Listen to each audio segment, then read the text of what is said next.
नमस्कार मित्रों, आज आप लोगों को हम जियोग्राफी पढ़ाएंगे। तो चलिए स्टार्ट करते हैं। जियोग्राफी दो शब्दों से मिलकर बना है, जियो और ग्राफी।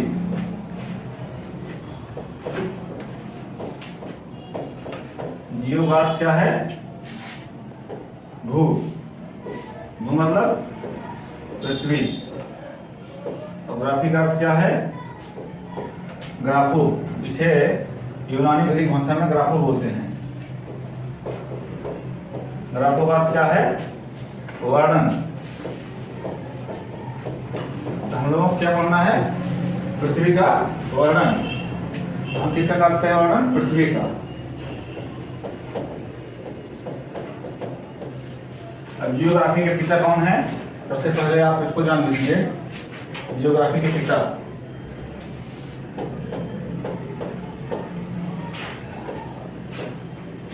जियोग्राफी के पिता हैं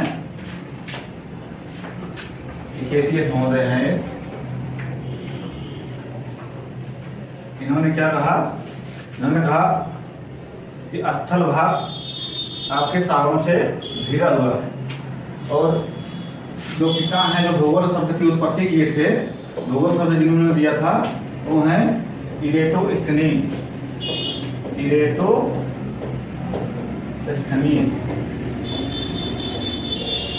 इन्होंने भूगोल शब्द की उत्पत्ति, भूगोल शब्द इन्होंने ही दिया था। तो हमें सबसे पहले पढ़ना है भूगोल में क्या? एस्ट्रोनॉमी, ब्रह्मांड। चलिए हम लोग क्या पढ़ते हैं?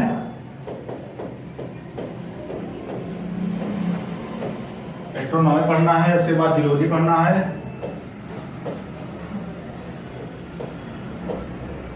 जियोलॉजी पढ़ना है, उसके बाद टोपोग्राफी,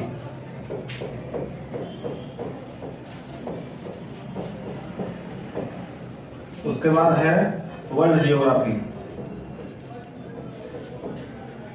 उसके बाद इंडियन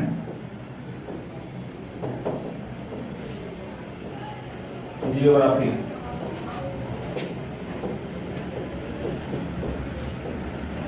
आप लोगों को यही इतना पढ़ना है। एस्ट्रोनॉमी का अर्थ क्या है? ब्रह्मांड। हम देखेंगे कि ब्रह्मांड की उत्पत्ति कैसे हुई है। चलिए हम स्टार्ट करते हैं ब्रह्मांड की उत्पत्ति।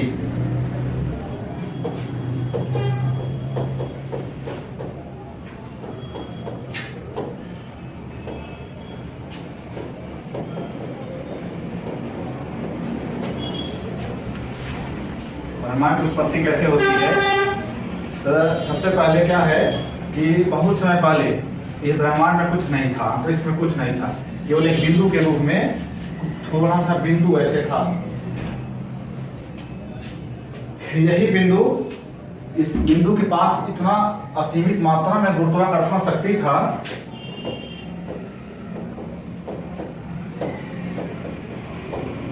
इसके पास क्या था? असीमित मात्रा में गुरुत्वाकर्षण शक्ति था। और जब जिसके पास गुरुत्वाकर्षण शक्ति होता है तो उसके क्या किया कि इसके आसपास की वस्तुओं के अपनी ओर आकर्षित करना शुरू कर दिया। और जब आकर्षित करना शुरू कर दिया तो सभी वस्तुएं इसके ऊपर संघनित होना शुरू हो गई। तो संघनित हो गए तो इसका घनत्व अपने आप बढ़ गया। जब किसी चीज आप उसको इकट्ठा करेंगे तो उसका घनत्व अपने आप ही बढ़ जाएगा, उसका वजन अपने आप बढ़ जाएगा। तो क्या हुआ? इसमें एक ऊर्जा उत्पन्न हुई। अब यही ऊर्जा क्या किया कि 15 अरब वर्ष पहले 15 अरब वर्ष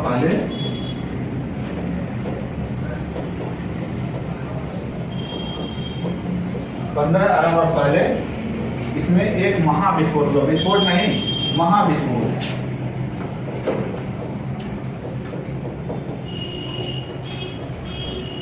इसके अंदर एक महाविस्फोट हुआ। विस्फोट होने, इसको क्या कहते हैं? बिंदु को क्या कहते हैं? सिंगुलैरिटी बोलते हैं इसे।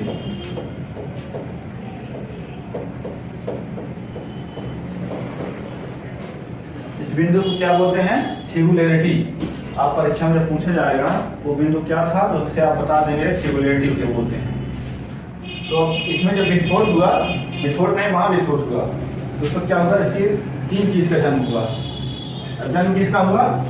पहला जन्म हुआ समय का, उसके बाद स्थान का, उसके बाद वस्तु का। अब जब यहां से विस्फोट हुआ तो जो से यहां से जाने में जो लगा समय, वही आपका समय का जन्म हुआ।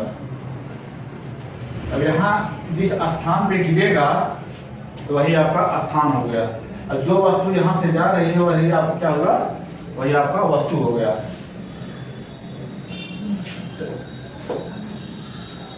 इसके बाद क्या होगा कि धीरे धीरे इसका ब्रह्मांड का जो है उम्र कम होना शुरू कर दिया। तो क्या जो विस्फोट किया है वो तो हमेशा गर्म थोड़ी रहेगा, अब हमेशा गर्म नहीं रहेगा, इसीलिए वह ठंडा होना शुरू कर दिया। जैसे ब्रह्मांड का वर्ष है, ब्रह्मांड का उम्र 1 वर्ष कम हुआ,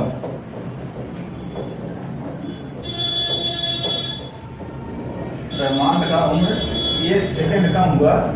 तो इसमें देखा गया कि धीरे धीरे इसका टेम्परेचर डाउन होने लगा, इसका टेम्परेचर कम होने लगा। फिर इसके बाद कुछ दिन और बीता तो देखा गया कि इसका उम्र, ब्रह्मांड का उम्र 1 मिनट कम हो गया। जब 1 मिनट कम हुआ तो इसमें क्या हुआ, गैस के बहुत बड़े बड़े बादल बनने लगे। ऐसे ऐसे करके खूब बड़े बड़े बादल बनने लगे। वही बादल क्या होगा, इकट्ठा होना शुरू कर दिया। एक बादल आपस में संगम होना शुरू कर दिए। जैसे ये बादल है, यहाँ है, ऐसे ऐसे है। अभी आप आसमान में देखेंगे तो बादल छोटे छोटे रहते हैं, बड़े बड़े भी आते हैं। तो छोटे छोटे बादल जो होते हैं, बड़े बादलों के आकर्षित ना करके वो बहुत बड़ा सा रूप ले लेते हैं और कई प्रकार के आकार बन जाते हैं। यही बादल क्या हुआ, संघनित होकर के ये आपस में क्या हुए, संघनित हुए। यही बादल आपस में संघनित होकर क्या बना, निहारिका। आपके निहारिका का जन्म हुआ। निहारिका का जन्म कैसे हुआ, गैस के बहुत बड़े बादल थे। गैस कौन सी गैस थी, हाइड्रोजन थी और हीलियम। इन्हीं दोनों गैस के बादल से ही आपके निहारिका का जन्म हुआ। निहारिका को अंग्रेजी क्या कहते हैं, नेबुला। निहारिका को अंग्रेजी में नेबुला कहते हैं। तो चलिए अब आगे देखते हैं। निहारिका बनने के बाद, अब निहारिका जो बनेगी इसमें इसके गैस में अपने आप से घर्षण करेगी, और जब घर्षण करेंगे तो घूमेंगे तो क्या हो जाएंगे, गैस के बहुत बड़े बड़े पिंड बन जाएंगे। वही पिंड आपके क्या बने, तारा। वही पिंड जो है आपके तारा का निर्माण करते हैं। और तारे में क्या होता है, हाइड्रोजन और हीलियम होता है। हाइड्रोजन और हीलियम होता है। तारा के पास क्या होता है, तारा के पास अपनी ऊष्मा होती है, अपना प्रकाश होता है। या किसी से ना तो ऊष्मा देती है ना ही प्रकाश देता है। और निहारिका के पास केवल हाइड्रोजन और हीलियम गैस के बादल है। तारा क्या है, कैसे निर्माण हुआ तारा का, ये आपका तारा है। इसमें हाइड्रोजन और हीलियम के गैस के जो पिंड थे वो आपस में संलयन हुए थे, संलयन होते हैं। हाइड्रोजन का संलयन किसमें होता है, हीलियम में। तो इसमें हीलियम में संलयन होता है, इसका टेम्परेचर बहुत ज्यादा हो जाता है, इसीलिए आपका तारा का निर्माण हुआ।